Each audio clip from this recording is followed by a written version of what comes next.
तो आज मैं डिस्कस करूंगा CSIR नेट JRF जून 2025 का क्वेश्चन है let A B C be the subsets of open interval 0 1 then which of the following statement is true.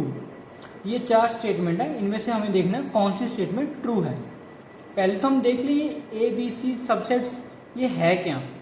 तो A जो सेट है वो कैसा है, A में ऐसे एलिमेंट है P बाई क्यू फॉर्म के ओपन इंटरवल 0 1 में such that P belongs to natural number and Q is equal to 2 raised to n where n is a non-negative integer and the GCD of Q and P is 1। मतलब A में जो elements हैं वो इस form के होंगे, ठीक है, where n non negative integer है और P भी कोई नेचुरल नंबर है। ऐसे ही B में जो एलिमेंट है वो कैसे होंगे, वो होंगे P बाई क्यू फॉर्म की होंगे और Q की जो वैल्यू है वो क्या होगी 2 raise to power n 5 raise to power m where m and n are non negative integers. Okay, तो इन जो B में एलिमेंट्स होंगे वो कैसे होंगे P by 2 raise to power n 5 raise to power m। इस तरह के जो एलिमेंट्स होंगे वो किस में होंगे, B में होंगे। और C में कैसे एलिमेंट्स होंगे, वो एलिमेंट्स P बाई क्यू जिनको हम P बाई क्यू फॉर्म में लिख सकते हैं और जिनकी डेसिमल एक्सपेंशन क्या है, टर्मिनेटिंग है। अब डेसिमल एक्सपेंशन टर्मिनेटिंग का मतलब क्या होता है, जैसे कोई भी 0.1 और कोई 0.12 0.32 ऐसे जो है ये भी क्या है, सारे 0 1 ओपन इंटरवल में हैं और साथ में ये इनकी जो डेसिमल एक्सपेंशन है वो टर्मिनेटिंग कैसे है कि पॉइंट के बाद डेसिमल के बाद जो है फाइनाइट नंबर ऑफ जो डिजिट्स हैं वो क्या हो, नॉन जीरो हो। जैसे क्या है यहाँ फाइनाइट, जैसे यहाँ 1 है, इसके बाद सारे क्या है 0 0, ऐसे यहाँ पे ये 2 है 1 2, ये इसके बाद जो डेसिमल्स हैं वो सारे 0 0 है। मतलब finite number of non zero decimals होने चाहिए। अब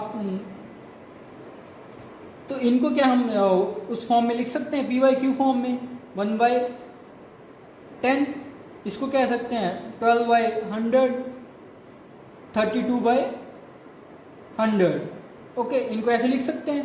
अब यहाँ से अब हम देख सकते हैं कि जो भी एलिमेंट जिनकी भी डेसिमल एक्सपेंशन टर्मिनेट कर रही है वो उसके जो डिनोमिनेटर में 10 टू समथिंग आ रहा है, ठीक है, 10 टू समथिंग नेचुरल नंबर आ रहा है। तो यहाँ पे तो यहाँ से हम कह सकते हैं कि जो C जो एलिमेंट होंगे वो P बाई 10 स्क्वायर n इस फॉर्म में जो एलिमेंट्स होंगे वो C में कंटेन करेंगे, ठीक है। तो हम यहाँ से क्या देखेंगे कि इनके बीच में क्या रिलेशन है। जैसे हम पहले डिस्कस कर लेते हैं A और B का। कोई भी एलिमेंट अगर A में लेंगे वो कैसा होगा, P by 2 raise to power n form का होगा। अब देखो अगर यहाँ पे हम साथ में प्रोडक्ट कर दें इसके 2 रेज़ टू पावर 0 के, तो ये किस फॉर्म में बन जा रहा है, इस फॉर्म में बन जा रहा है क्योंकि 0 क्या है, नॉन नेगेटिव इंटीजर है, ठीक है। तो इसका हमें मतलब क्या है, x belongs to B also. यहाँ पे हमने आर्बिट्री एलिमेंट लिया था A का, वो किस में कंटेन कर गया, B में कर गया। It implies A is a subset of B। Now अगर हम ऐसे रिवर्स देखें, जैसे कोई एलिमेंट 1 बाई 10 ले लें, किसमें, B में ले लें, B में तो होगा ही है क्योंकि 10 का लिखते हैं 2 इंटू 5 लिख सकते हैं, तो यहाँ से ये B में तो होगा।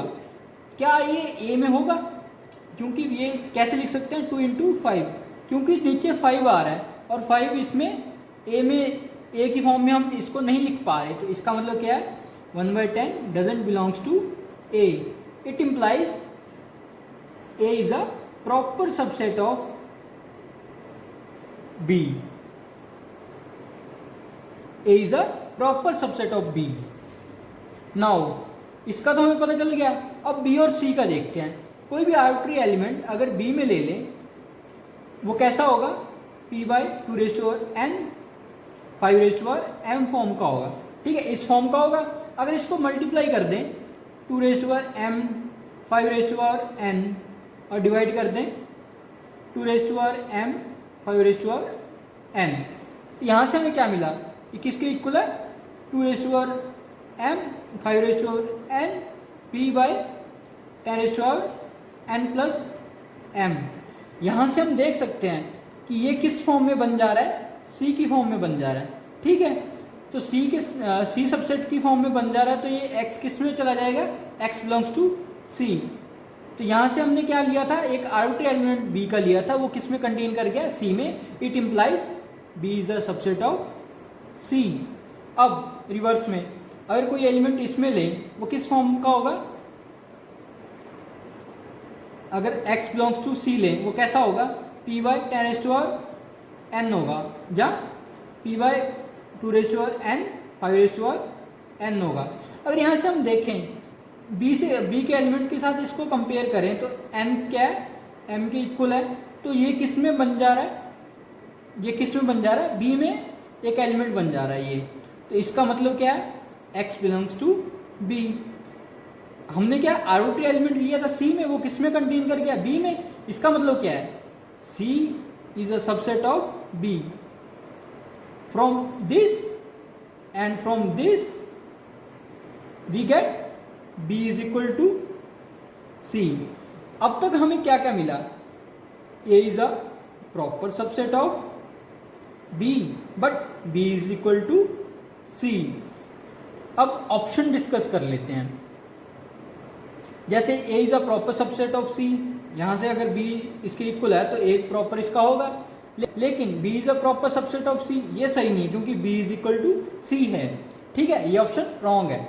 a is a proper subset of c, ये तो है, लेकिन c is a proper subset of b, ये गलत है क्योंकि ये तो दोनों इक्वल है, प्रॉपर नहीं है। ठीक है, तो ये भी रॉन्ग है। अब option 3, a is a proper subset of b, ये तो है, लेकिन b is a proper subset of c, ये नहीं है क्योंकि b is equal to c है, ये दोनों सेम ही है।